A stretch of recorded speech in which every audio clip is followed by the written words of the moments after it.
नमस्कार साथियों, मैं अविनाश दास रेशनल कबीर यूट्यूब चैनल में आप सबका हार्दिक स्वागत करता हूं। थंबनेल में आपने जो तस्वीर देखा है, परिचय का मोहताज नहीं है, सब जानते हैं, कड़वा प्रवचन वाला बाबा आजकल दुनिया में नहीं रह गए। दुनिया से तो हमें भी जाना है, आपको भी जाना है। दुनिया में जो भी आता है उसको जाना होता है। साथियों, मैं बहुत प्रभावित था, लेकिन एक चीज़ मैं आप लोगों को बताना चाहूँगा कि जो आदमी बहुत तेज बोलता है, ऊंची आवाज़ में बोलता है, तो सामने में बैठा हुआ आदमी जो कम आवाज़ में बोलने वाला है, वो उस पर तर्क नहीं कर पाता, उसके दिमाग चौंधिया जाते हैं। तो जितने प्रवक्ता ये तेज बोलने वाले हों, चाहे जैन परंपरा, बौद्ध परंपरा, हिंदू परंपरा, किसी परंपरा के हों, ये सामने वाले को चौंधिया देते हैं। तो लगता है कि ये बहुत बड़ा ज्ञानी है। इसके ज्ञान की पोल पट्टी तब खुली दोस्तों, एक दिन अपने प्रवचन में ये शख्स बोले कि अगर कृष्ण नहीं बन सकते हो ना, कम से कम कबीर बनो। और मैं आप जानते हैं कि दृढ़ कबीरपंथी हूं। मुझे सुनकर के बहुत धक्का लगा। मैं कभी भी स्वीकार नहीं करता किसी राम से, किसी कृष्ण से, किसी दुर्गा से, किसी काली से सतगुरु कबीर साहब को कमतर आंका जाए, उससे नीचा करके दिखाया जाए। तो तरुण सागर का जो अध्ययन था ना, वो पर्याप्त नहीं था। अगर पर्याप्त अध्ययन होता तो ऐसा वो सोच भी नहीं सकते। कबीर के बारे में उन्होंने पढ़ा ही नहीं था। एक कृष्ण जो छल कपट में लीन, एक कृष्ण जो अपने व्यभिचार में लीन, अनेक स्त्रियों से संबंध बनाने में लीन, उन्हीं की कहानी कहती है, उन्हीं की किताब कहती है। हम अपनी ओर से नहीं कह रहे हैं। उसके साथ तो कबीर के चरणों के धूल की भी तुलना नहीं की जा सकती है। कमतर आंकना तो बहुत दूर की बात है। जो ईश्वर मानते हैं मानते रहें। हमारा तो कोई ईश्वर नहीं है, हम अनिश्वरवादी हैं। नग्न रहना बहुत बड़ी बात नहीं है दोस्तों। मैंने ऐसा भी अभ्यास किया है। सतगुरु कबीर साहब ने न्यूडिटी को, नग्नता को स्वीकार किया है, लेकिन कबीर साहब की जो नग्नता है वो अलग है। वो समझना पड़ेगा आपको। सतगुरु ने कहा, मुख कछु और हृदय कछुआना, सपने काहू मोहिने जाना। जो आदमी मुख से कुछ और बोलता है, अंदर कुछ और सोचता है, वो सपने में भी मुझे नहीं जान सकता।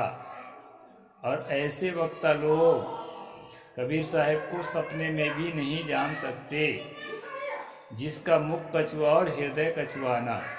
आपने तस्वीर में देखा होगा जो मैंने थंबनेल में लगाया है, मोर पंख से ढक रहा है वो आदमी। अरे जब नग्न ही रहना है तो मोर पंख से ढकने की फिर क्या जरूरत पड़ी है? नहीं, मोर पंख के कपड़े बनवा लो। मैं नग्नता के खिलाफ नहीं हूं। और दूसरी बात दोस्तों, शरीर को कष्ट दे करके जो मुक्ति मानते हैं, नग्न रहकर जो मुक्ति मानते हैं। अभी अभी अघोरी संप्रदाय में एक महिला आपको नग्न दिखाई पड़ती होगी, मोबाइलों में खूब प्रचार उसका हो रहा है। मेरे मोबाइल में भी आता है। तो साथियों, नग्न रहने से मुक्ति मिलती है, निर्वाण मिलता है, कैवल्य मिलता है, इस बात को हम मानते हैं।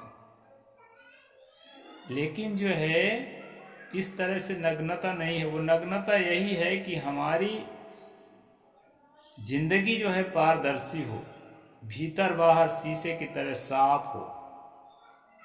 ये आध्यात्मिक न्यूडिटी है, स्पिरिचुअल न्यूडिटी है। इसको हम आध्यात्मिक नग्नता कह सकते हैं। कपड़ा नहीं पहनना, छोटे छोटे बच्चे तो कपड़े ही नहीं पहने रहते हैं। जब पैदा होते हैं हम तो कहाँ कपड़ा पहनते हैं। पशु में और आदमी में हमारे पुरखों ने भेद समझा। पहले जो है होमोसेपियंस जो थे, यानी हमारे पुरखे जो थे, बंदरों की तरह ही एक प्रजाति के थे जो नग्न ही रहते थे शरीर से। फिर ठंडी लगने लगी, गर्मी लगने लगी, और भी तरह कीड़े मकोड़े काटने लगे। उससे सुरक्षा के लिए जो है हमारे पुरखों ने सोचा कि कुछ उपाय किया जाए, और इसी उपाय के तहत, इसी सोच के तहत, इसी विज्ञान के तहत कपड़े का शुरुआत हुआ दोस्तों। और शुरुआत होने के बाद आज हम कपड़ा पहनते हैं। मैं नग्नता के खिलाफ बिल्कुल भी नहीं हूँ। शरीर में सूर्य से विटामिन डी त्वचा के द्वारा ही अवशोषित होता है।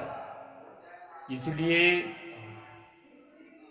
जो महिलाएं छोटा कपड़ा पहनती हैं उस पर बहुत लोग कमेंट करते हैं, मैं बहुत कमेंट नहीं करता।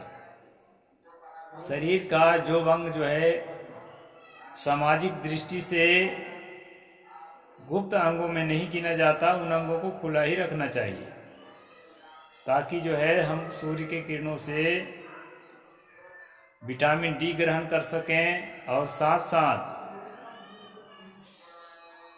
हवा से आने वाली ठंडी गर्मी के साथ हम सामंजस्य बना करके और प्रकृति के साथ जी सकें। लेकिन दोस्तों आज हम 21वीं सदी में हैं। आज हम सुसभ्य लोगों में गिने जाते हैं, पढ़े लिखे लोगों में गिने जाते हैं, और उन्नत लोगों में गिने जाते हैं। तो इसको भी हमें देखना चाहिए। ये जो है आदमी रूढ़ होता है। जैन परंपरा में 3 बातें मुख्य है। मैं कबीरपंथी होने के नाते, उदार परंपरा में होने के नाते, पारक सिद्धांत में होने के नाते सभी परंपराओं को पढ़ता हूँ। हिंदुओं को, ईसाइयों को, जैनों को, बौद्धों को, मुसलमानों को, सभी के साहित्य को मैं पढ़ता हूँ। साथियों, जैन साहित्य के जो आधारशिला है वो मुख्य 3 बातें हैं। पहली बात है सम्यक दर्शन, दूसरी बात है सम्यक ज्ञान, और तीसरी बात है सम्यक आचरण। सम्यक का मतलब होता है अच्छी तरह से समझा हुआ, अच्छी तरह से जाना हुआ, अच्छी तरह से किया हुआ, मतलब पूरी तरह से ठीक ठाक। ये सम्यक शब्द का मतलब। सम्यक दर्शन क्या है? दर्शन का मतलब होता है दोस्तों देखना। किसी तथ्य को, किसी फैक्ट को जब हम ठीक से देख लेते हैं तो वो होता है दर्शन। जैसे कहते हैं हम भगवान का दर्शन करते हैं, तब भगवान का दर्शन का मतलब है हमने आंखों के सामने हमने भगवान को पा लिया, ठीक से पा लिया, स्पष्ट देख लिया।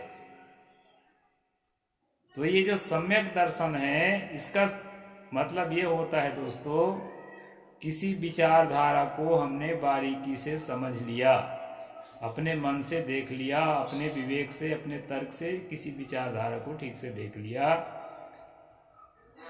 ये है सम्यक दर्शन। तो अपनी अपनी परंपरा की विचारधारा को ठीक से देख करके ही उसको आदमी स्वीकार किया रहता है। ठीक से नहीं समझता तो स्वीकार क्यों करता? अच्छा, दूसरा जो है सम्यक ज्ञान।